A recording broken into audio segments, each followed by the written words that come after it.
All right, what's up, everybody? I'm Andrew Carroll, and today on Charmed and Disarmed, we have the illustrious Jay Ashman. Jay, Illustrious. go ahead and tell people a little bit about yourself, man. I'm Jay Ashman. I own Kansas City Barbell in downtown Kansas City, Missouri. I'm a trainer, slash strength coach, slash online coach, slash nutritionist, slash dog owner, slash dad, slash whatever the hell you want to call me. I carry many hats. I'm wearing one of them right now. Uh, Absolutely.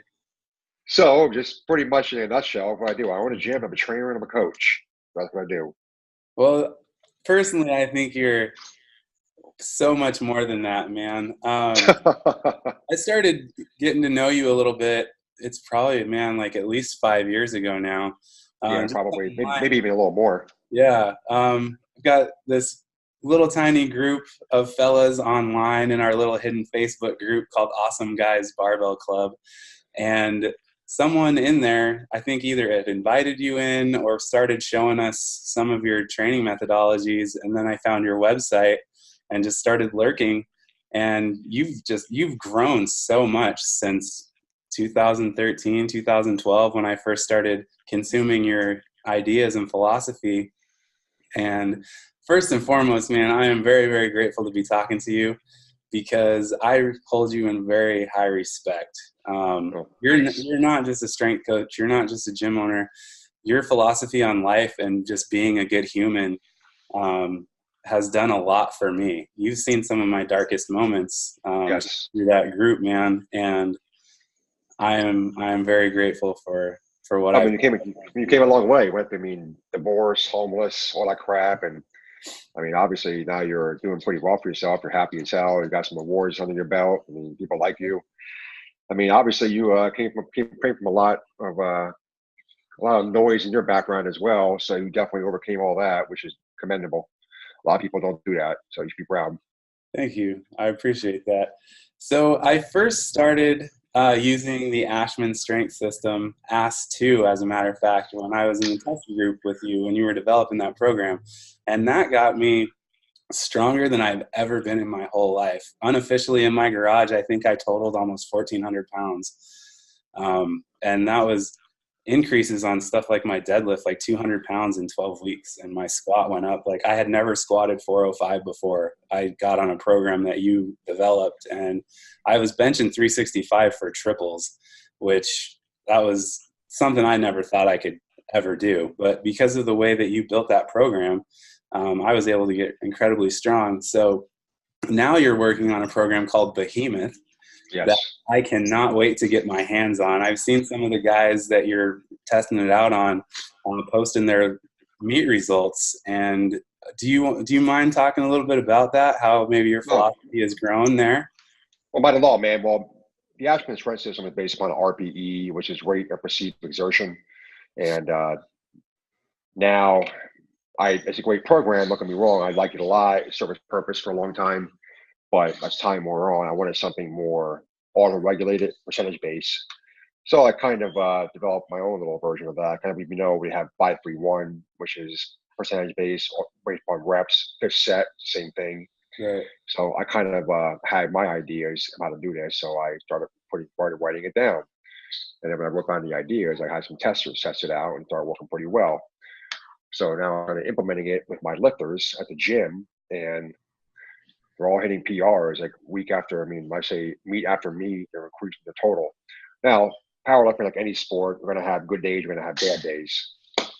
But even on their bad days, they're still going to have pretty good days that they're still going to be hitting weights that they didn't hit before, but maybe they don't hit them as high if they want to in a bad day.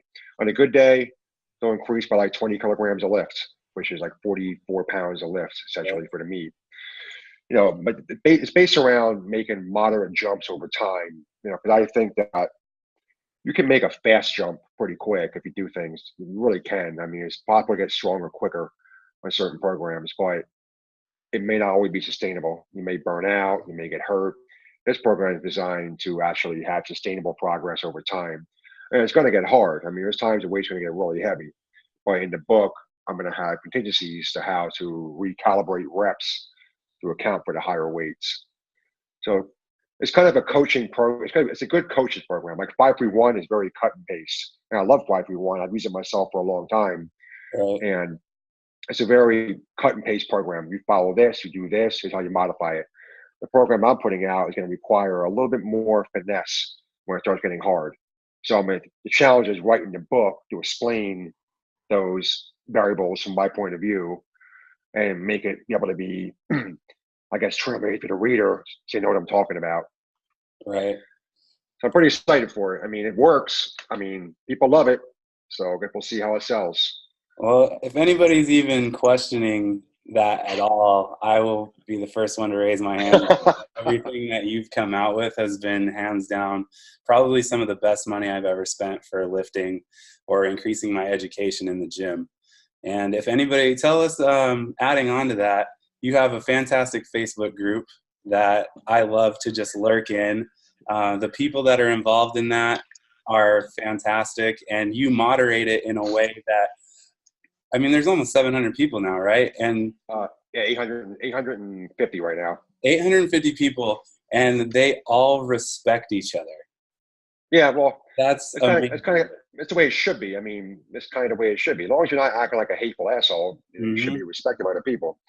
If you're gonna come off with some cockamamie bullshit and act like a hateful bigot, well, they're not gonna last too long. Exactly. Not the way the world works anymore. You've got to kind of adapt and overcome. What the hell just happened there? All right, here it goes. Minor technical difficulties. It's okay. No, I think I got it back now. Okay, cool. I'll try plugging the phone in, and it just completely went black for a second. All right, we're good. Sorry. It's all good, man. So you've been doing this for a really long time. You were in my opinion, a successful athlete. You played rugby for years, which is one of the most beautiful sports out there. You've been a bouncer. I mean, you're kind of an all-around badass, man. You mind talking a little bit about that kind of stuff? Rugby, I stopped playing in 2009 when I played Super League for Old Blue in New York City. I kind of started in Division II for Reading Rugby, Reading, Pennsylvania. Moved to Long Island eventually, played for Long Island Rugby. Then played a couple of years for Old Blue when I lived in the city. And then I played for the Super League side. Super League side was essentially professional rugby in America at the time without getting paid. Right. We got some stuff paid for, like travel and hotels and whatnot, but we didn't get any money. Now they're actually paying players to play in Major League Rugby, which is finally, it's cool. I think it's great. So bouncing was just a means to an end. I mean, for living in the East Coast and trying to pay bills, unfortunately, the side effect of that is working a couple jobs. So bouncing was one of those jobs that I work. And although at first I liked it for a while because it was kind of easy money, but it wears on you. You see the worst humanity when you work in bars. Right. And that's the fact of life when it comes to alcohol and partying. Week after week, we're going to see people act like idiots, getting drunk, getting into fights, talking trash to each other, men acting like idiots and women. I mean, we're working all night. You're not drinking. You got to break up these fights. It's not always the best job in the world. I mean, some people romanticize it and act like it's great. It's really not fun. I got paid well, but eventually the money's not worth it.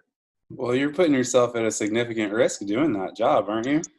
Well, yeah. I mean, essentially, because if something breaks out in a club and you have like 20-some people fighting at one time, there's really not much you can do about that. Except, and of course, people can go to their car and bring back weapons. I had a couple of friends of mine that were either killed or stabbed, line of duty doing that. And we can't carry weapons as a bouncer. We ain't like cops. Right. We don't have that luxury to sit there and walk around with a gun strapped to our waist.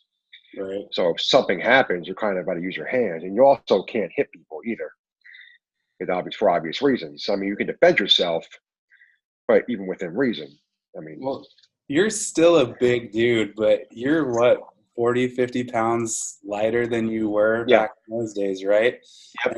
And I can't imagine having my dander up, so to speak, and turning around to your hand on my shoulder. It'd be like, I don't have a problem anymore. Yeah, but alcohol made people do some very bizarre things, man. Alcohol and beer muscles and attitude and anger. I mean, you combine all that into one package. It doesn't matter how big somebody is. I mean, if they're going to come after you, they're going to come after you. But 9 times out of 10, we don't come after you. They fight each other. Right. It's just that when you break it up, once in a while will turn on you. Okay. Sometimes it does happen. I mean, but it's very, very rare. But I've had people come after me, and it has happened. But it's not as super common. And it's not like Roadhouse, the movie, where people think it's nothing like that. I mean, that movie was ridiculous. Right. But So in that life, you've kind of hinted at some things from your past over the years that I'm really glad you're not a part of anymore. I'm yeah, for sure real. you are too. Do you mind maybe sharing some of that and how you kind of left that life behind? Yeah, I mean, well, I mean, I put it out there a little bit in Facebook, and I don't Right. talk about it too much because it's not exactly easy to talk about. And but I'm an ex-white supremacist. I mean, that's pretty much what I was at one point in my life. And I ran a group on the East Coast. I won't name the group because they were actually on Gangland, a show on Spike back then. I'm not sure if Gangland even still exists anymore. Okay. But I was the guy that brought them to the East Coast, and I was a pretty big name in that group, I guess you could say. I walked away essentially back in 2002, 2003, something like that. And it was I can't remember the exact year. I remember moments more than I remember time. Right. Obviously, sitting in a bar and black guys next to me, and we started shooting the shit and talk about religion, politics, race, sports, everything. And then I'm getting ready to go, and he actually shook my hand. He goes, you're better than you think you are." So I remember going home that night, not really, just kind of like think. At that point, I was already having doubt on everything. I was like not really sure. I was just all the anger and hate takes its toll on you. Yes. And so I went home. I didn't sleep, and the next day I pretty much started to walk away. I just like kind of like a quick, gradual cutoff. I went away from the internet bulletin boards. I stopped doing the group thing. I made new friends, threw away merchandise, threw away music, T-shirts, everything. And eventually, I went to therapy for it. Kind of reprogrammed my thought process, and then I moved. Obviously, get the hell out of the area. Right. So I started the whole life over again, and then it just look back at that time. It was definitely a lot of regret. I'm not gonna lie. I mean, I can never sit there and people always say things happen for a reason, and you can't look back and regret. Well, I probably wouldn't be the same person today if I didn't go through that. But in the same token, I wish I didn't have to go through that. And Right. I wish I didn't make a decision to be part of that shit. Well, again, you have come an incredibly long way, man. And now you are heavily involved in Kansas City and in your neighborhood. I see you spreading knowledge and educated wisdom about local elections, and you're investing in your community through the gym and other things Yeah. like that. Let's talk a little bit more about that, because even within your neighborhood, I'm seeing you guys looking for your house and just kind of that process that you shared with us through the group and everything. It's beautiful, man, because you've stepped away from that life, and it's been years and years, almost 2 decades, right? Yeah. And, Well, yeah, about 16 years. Yeah. and Wow, now it's been a long time. you're adding huge value to your community, your neighborhood. The city of Kansas City is lucky to have you, man. So let's hear a little bit about that stuff. Well, we moved to Northeast Kansas City, which is essentially the first suburb in Kansas City back in the day. So our house is built in 1890. It's a Queen Anne Victorian. I'm actually sitting in it right now because the ceilings are about, I don't know, 10 feet tall. It's a pretty big house. Well, it's not super big, but it's big enough. Right. It's just roomy, I guess you could say. So the neighborhood itself is kind of under revitalization. It's super ethnic.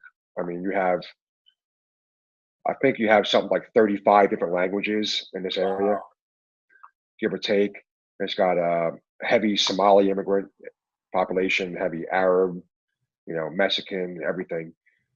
So it's very, very ethnic, very diverse. And we decided to invest in the neighborhood by buying a house because we believe the neighborhood is worth something. So our neighbors are good. We have a big neighborhood association. So as far as elections go, I'm considering at some point running for city council, just because I have certain strong things about gentrification and housing and whatnot. I like to see the city work more for building up the population the right way instead of dumping all this money into high-end housing and high-end apartments and then pushing out people who can't afford it anymore. Essentially like whitewashing downtown. Right. Because part of the reason why down Kansas City is so cool is because of the amount of culture you have here.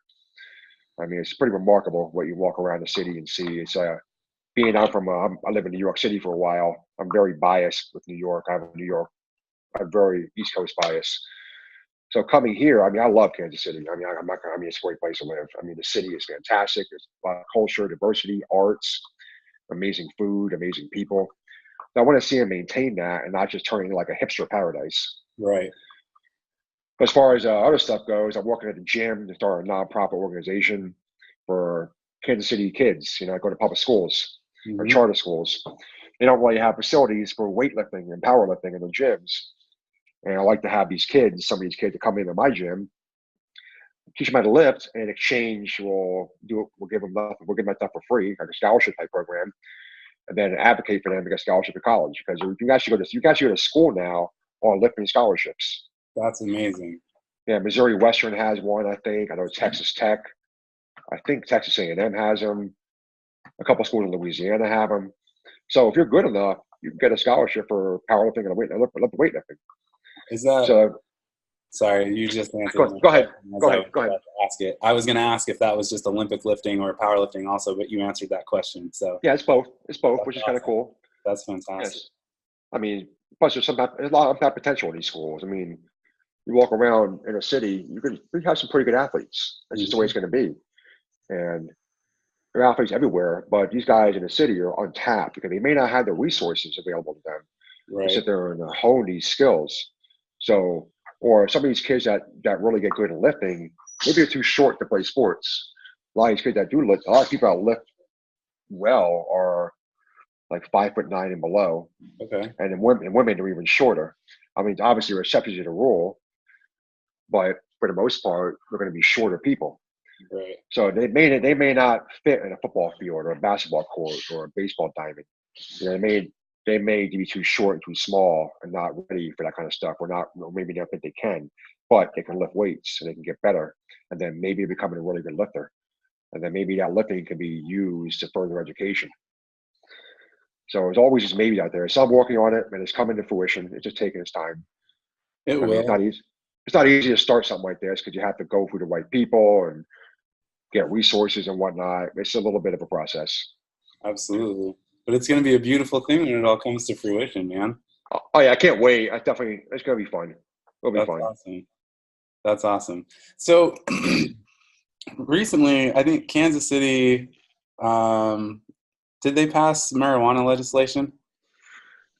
Missouri just recently passed medical marijuana. Okay. And my county in Jackson County just recently decriminalized marijuana. So now you can pretty much walk around with weed and not get arrested for felony. Nice. So, fantastic. So essentially now they're going to start the process of legalizing it with that. So I mean, I qualified for medical when it finally does kick in, but I mean, I got to cross that bridge when it comes to it. Right. But the fact they're not going to arrest you for it anymore in this county is kind of nice. That is way nice, man. Because let's be honest, you're not hurting anybody. No, it's alcohol is so much worse, honestly. I completely agree with that. So I think the discussion I've always had with people that I haven't seen a lot of research on myself is lifting and powerlifting and marijuana. And I used to smoke a ton of pot, and I had my garage gym, and I always enjoyed doing some heavy squats and ripping my bong in between sets, which may be a little excessive, right? But I was younger and silly, but it was fun. So I've always thought that smoking weed and working out were, kind of great, really. I like it. I didn't really ever notice any negative impacts from marijuana use and training hard. Can you touch on that a bit, or what you've seen and maybe how positive benefits and anything negative, that kind of stuff? Well, I think obviously, smoking is smoking. I mean, whether you want people admit that or not, that's why I use a vaporizer. It's a cleaner thing. For me, it just pretty much lowers your inhibitions in your head. It kind of gets you relaxed a little bit. I don't get so hyped up. I'm able to actually look better. I'm not like all cracked out if I'm more focused. And I have certain strains that I use if I take a puff before I lift. I don't get high. It's just like one or two puffs to kind of level me out. Right. And I'll do it all the time. Once in a while, I will do it. But mostly for me, it decreases my anxiety. Okay. And it's wonderful for when you get done work, you come home, have a few hits, and you just chill the rest of the night. Yeah. So it's kind of a remarkable thing. I use it daily, but not that much daily. So there's a couple puffs here and there, and I'm pretty good. I mean, I have an ounce sitting around, but I probably have had for about a month right now, and I barely even scratched the surface of it because the vaporizer that I use is so effective that it burns so little of it and gets so much out of it. Right. So I'm very efficient. That's a good way to be because it is expensive. Yes, it is. I get mine from Colorado. Got some friends who bring it back. Obviously, probably shouldn't say that over the air, but whatever. I mean, the thing about marijuana is it travels on its own. It gets from point A to point B somehow, right? I know it's amazing stuff. But as far as the medical implications of it behind lifting, I would say probably because it helps lower your, I won't say lower your inhibitions a little bit, but it kind of lowers your anxiety. I think, and a lot of people get so amped up to lift and they get nervous. And just for me, it's kind of a nice chill way. Lifting has always been kind of therapeutic in a way. I've always been alone. I've always trained alone. Yes. And it's me and my time and do my thing. And that's kind of the way I look at it. So for me, the marijuana helps that. Maybe for somebody else, it may not. Maybe they don't need that because they like that feeling of getting riled up and hyped for lifting. Me, I prefer to go in with a level head. That's my approach a lot of the time too. I see some people that get amped up and they try to get angry or like in this angry space when they're lifting heavy or something. And I sit and I try to breathe and I try to relax because I want to be able to tap into that when I'm calm. I don't want to be amped up to be my strongest. So I try to practice that, just kind of calm, even keel, level-headed lifting, I guess you could call it. Yeah. Well, that's actually a good thing to do. I mean, it's been articles written about that where people shouldn't really get amped up in the gym all the time. Like if you're going to do it, say for a meet, like when you're competing in a platform, after time and place, maybe you get a little amped up. But if you're in a gym constantly blowing your load and getting amped up with adrenaline, like popping the moment you capture your nose, I mean, it's really not ideal. Do those help? I mean, they must. Yeah, they do. Right? I can't. They definitely do. To take a huge whiff of ammonia, it sounds awful. It's like a quick adrenaline burst in a way. Cause you get that hop, it like wakes you up and your eyes water and just whether it clinically helps. I mean, I don't know if it's clinical, but it wakes you up. Okay. So people use them and they swear by them. So I'm not really sure if they're effective or a placebo effect or the fact that the smell kind of pisses you off. Okay. Because they're pretty potent. When you smell them, it's like, oh shit, and then you're over ready to lift. All right. Another thing. So I want to hear this from you. Tell me about lifting belts and what they should be. Lifting belts, what they should be. Well, I put a lifting belt when I'm moving 135 because I'm old. But theoretically speaking, I always tell people to wear it after like 80% of 1 rep max. When you start going heavier, put it on. Just so you can get used to the idea of tightening up your trunk and your ab muscles without a belt. And then put the belt on when you absolutely need to, above 80%. And lifting belts are for support, not really a crutch. They should be used as such. Bodybuilders use them all the time, and I'm not quite sure why. Okay. I always time I see a bodybuilder wearing one while doing bicep curls, I'm sitting there wondering, I'm not sure why you're doing that. But that's lat pull downs or that's an old school thing that bodybuilders do, and I have no idea why, honestly. But for me, go ahead. Should the belt be one single thickness all the way around? It depends. If you're a power lifter, yes. Okay. If you're a bodybuilder, I don't know because they wear those staggered belts where they're thin in the front, big in the middle. See, the belt should be thicker up front. That's because you're bracing your abs. Yes, you're bracing against that idea, right? You're bracing against that, yes. Okay. Because once you do that bracing, you make that like, let's say taking this little cylinder right here, Yeah. and pouring some air in it, and then you put a balloon in it, and then push the balloon down, Right. and then the balloon just pushes out against this. Mm-hmm. That's what the belt does. You're pushing out against this, so you have your abs here and your back here. Once that air gets pushed down, you push it out. That belt gets tighter around your back. Absolutely. Because you can't push out through your back. Yep. Obviously. So that's how it works. That's why it works. So having less surface area in the front doesn't really make any sense. So I feel like the belt should be one thickness all the way around, whether it's 3 inches thick or 4 inches thick. That should be the case. Having it really thin up front and huge out back doesn't really do anything. Right. So I know I should mind my own business in the gym, but anytime I see people with those staggered belts, I just am like scratching my head, like, is there some secret sauce that I don't know about yet? And like, no, it's not. It's just a bad design. Okay. I've been kind of like this purist barefoot lifter, almost my whole lifting career, if you could call it that. I finally threw away the Chucks that I bought when my very first lifting book was Starting Strength, and I started drinking Mark Ripeto's Kool-Aid hard. I never did go mad, thank God, because I've always struggled with being a Chub Scout. But I had these same Chucks for, man, almost 9 years, and I had almost lifted through the soles of them. But I just bought straps the other day, those grips that go around, and it's helped me so much. My elbows don't get nearly as sore on back day from pulling and things like that. It's yeah. Really nice reprieve. So if there was one piece of assistance equipment that's out there, something like that, what would you recommend to people? If you're going to buy one thing, buy straps. Straps. Because people, powerlifters will sometimes laugh at that, but dude, if your grip is going to go, I mean, deadlifting, who cares? If you're competing in powerlifting, don't deadlift with straps. Sometimes, obviously, straps do help sometimes for getting your strength up and working your grip later. Right. But doing like barbell rows, like chin ups, lat pull downs, you don't really need to have your grip be a limiting factor. Like Romanian deadlifts, Right. like rack pull, stuff like that. I mean, you want to have a strong grip, but when your grip goes, you can't use the weight you should be using. So use straps. 1 second. Hey, guys. Yo. Dogs over there killing each other. Yo, Lily, Groot, stop it. God damn it. You need to get them? No, that's fine. They're over there just like playing and making noise. I'm like, that's all good. They're being dogs.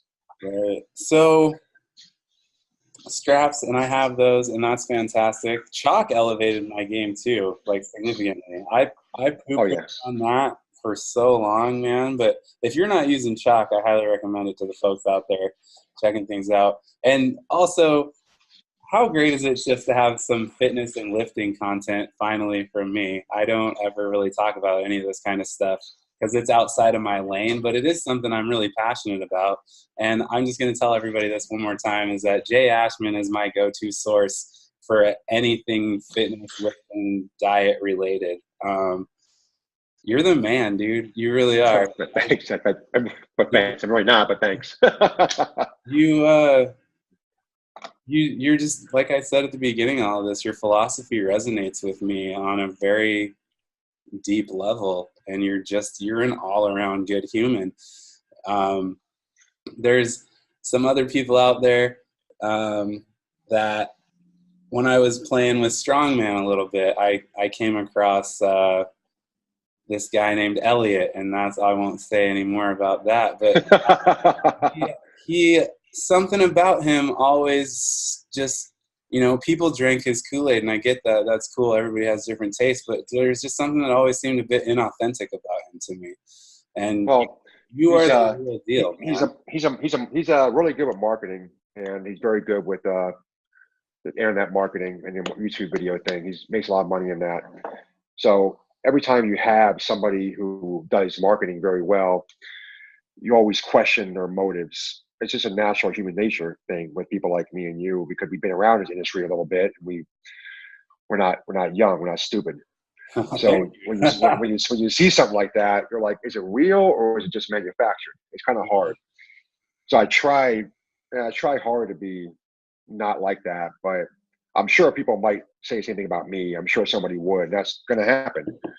But I try to be as real as I can be on the internet when I'm in person. Like I hung out with Elliot Hulse several years ago, and he's a totally different guy than he is now, completely different.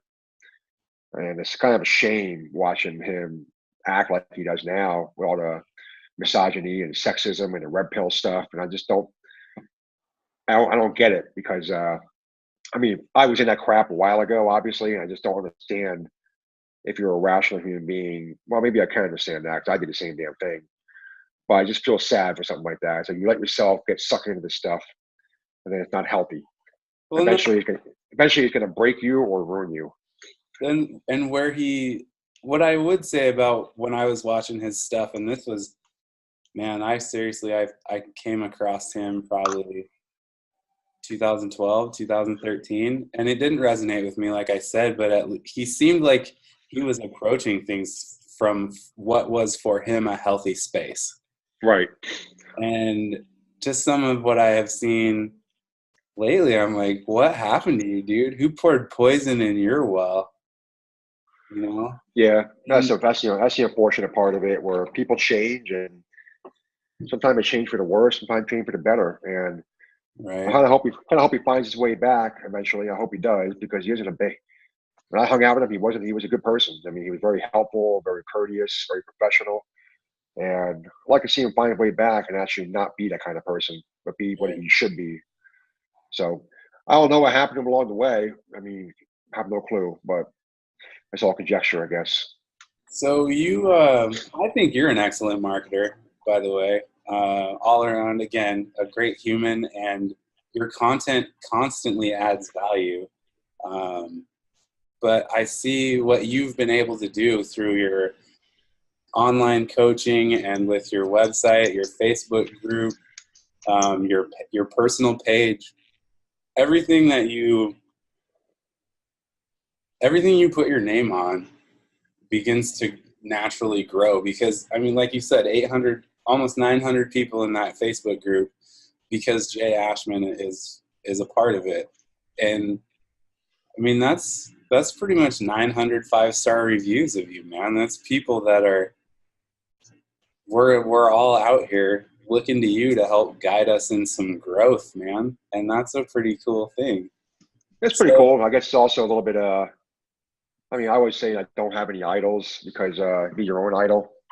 That kind of thing I really like to live by. Because every one of us is flawed.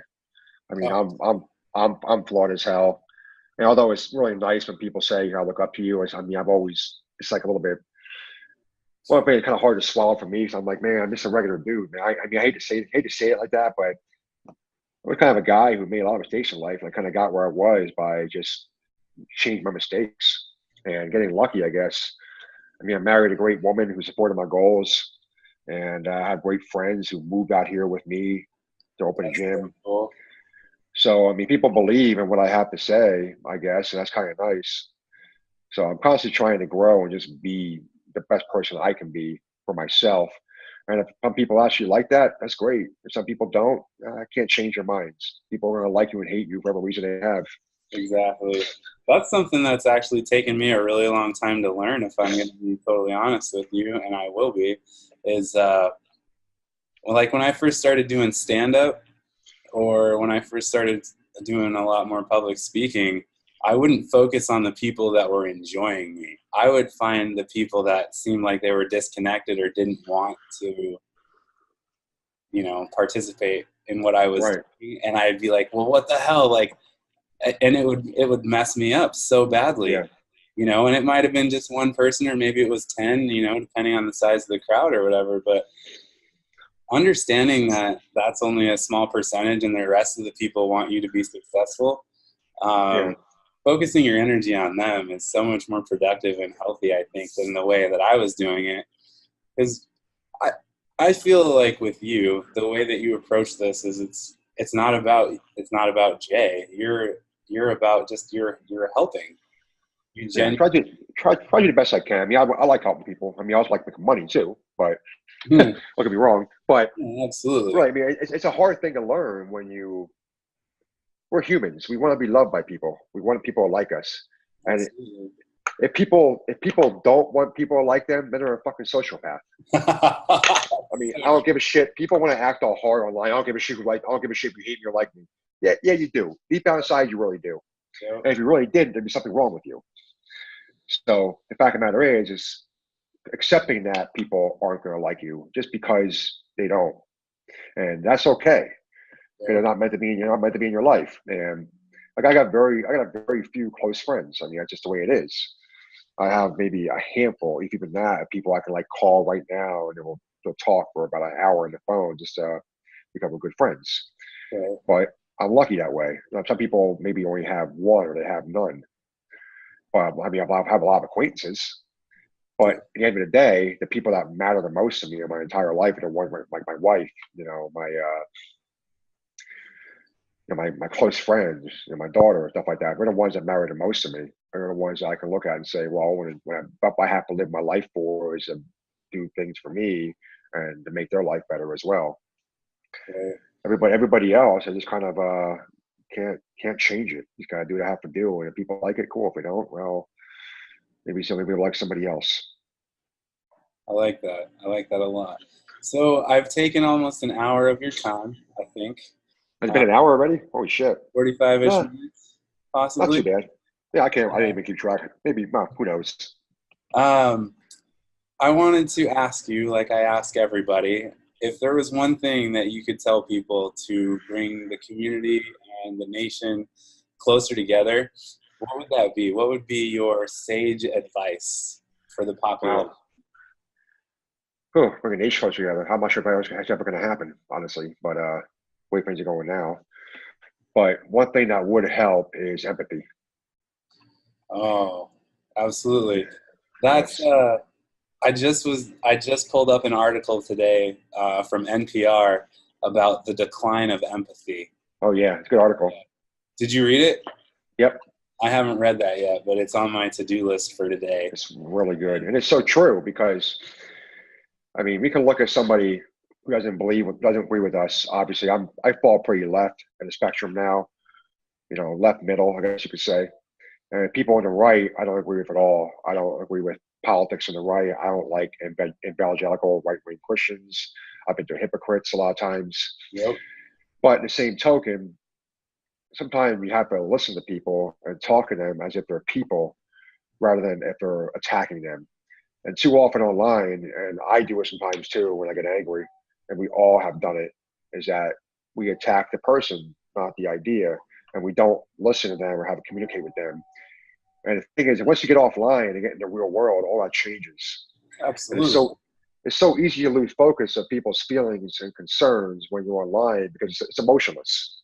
Yep. I can type like this all day, and essentially I'm not putting my emotion behind it. My fingers, it's words. You're not seeing somebody's reaction to it. You're not seeing their voice inflection. You're not watching their body language, and vice versa. When we talk to somebody face to face, there's a need to be more civil because you don't want violence to break out. Absolutely. So people will learn how to have empathy for someone's ideas, even if they don't agree with them, and say, you think that person is reprehensible as a person. You're not ever going to change someone's mind by coming at them with anger. You cannot do that. I mean, I've tried it. It doesn't work. It's happened to me. It doesn't work. I mean, one of the biggest reasons why I left that bullshit I did years ago is because people took the time to actually care about me. Absolutely. And I was going to tie that back in because if that man at that bar that you were talking about hadn't been compassionate and empathetic towards you, you wouldn't have lost any sleep that night. No, I mean, it's just that's the way it is. That's the way it is all people. I mean, it's just how it's going to be. There are some people that no matter how compassionate you are, they're not going to change. And then people you kind of write off and say, just walk away from them. Don't waste your energy. Don't get drawn into it. It's just going to suck you dry and be toxic for you. Absolutely. But it's sometimes kind of hard to figure the two out. It just takes a little bit of time. But empathy is definitely a big thing. I mean, people are void of that anymore. Yep, the culture of empathy is going out the window. And I do blame social media for that, honestly. I think the ease and accessibility of social media and how simple it is just to fire off words and piss somebody off and troll somebody. Right. We created a culture void of feeling. it gets worse and worse every day. It does. It gets pretty bad. It's unfortunate. I mean, 20 years from now, who knows how bad it'll be? Hopefully, hopefully there's enough good people in the world like you, and I like to put myself in that category too, that are willing to stand up for what's right, you know? And There it's definitely are. and taking out the political spectrum and all of that stuff from it is, at the end of the day, you're a human, and I'm going to respect that fact. And I think that you approach the situation in that way most all the time as well. And that's where that lack of empathy, I think, is having a really big impact, is people forget they're talking to other people, Right. you know, even in a face-to-face conversation. And I spent this week away from home. I'm still in Texas right now, and I went through this course to get certified to teach what's called the four lenses, and it breaks down sort of personality types, almost like a Myers-Briggs sort of deal. Right. But it simplifies that even, so it's only four instead of, I think Myers-Briggs has something like 16 or way more than that. Right. And it's funny that there's a color called gold, and they're all about rules and order and organization, and the world needs those people. And unfortunately for people like me who are orange, thrill seekers that just jump right in, fly by the seat of our pants kind of people, we don't learn well in rows sitting in desks, you know? Right. But it takes every type of person from every diverse background with every kind of different experience to make the world go around and to function in a way that benefits everyone. And when we stop focusing on the strength that is found in diversity and only look to benefit one small group of people, you have what is happening right now, and that's the breakdown of forward progress and empathy. Right. In my opinion. Right. So Very true. I mean, unfortunately, is people hate change sometimes. People hate feeling change, and they get scared of it. And that's, as somebody in the gym I said today too, who was like, "Oh, I hate change." They were live by something like, "Why?" He's like, "Oh, I just like things to be the way they are." It was something to do with the gym. It was kind of funny, but made me think. I'm like, change. Like I moved for literally, you see, Pennsylvania, New York, Ohio, 5 different states in my life. So I moved around a lot, and each individual change was scary as shit. Oh yeah. Making new friends. I mean, starting over again, and then opening the gym up. I mean, change is hard. It is And hard. for some people, change is downright terrifying. Mm-hmm. But the only way to go forward progress is to change. And Absolutely. we could tie it into politics very, very easily. But I'll try to avoid that as much as possible. Yep. Yeah. But it's true. Essentially, it's true. I mean, the majority sometimes has to be willing to say, you know what, the world's not really made for us anymore. The world's full of a lot of different people, and we have to kind of accommodate that. Yep. So that's where change gets really scary. Maybe they're afraid of losing their power, quote unquote. Maybe they're afraid of being the victim now because they were always people like victims for so many years. I mean, who the hell knows for sure? Maybe you're just that fucking angry and hateful. I don't know. There's people like that. Yeah, they are. I know that all too well, unfortunately.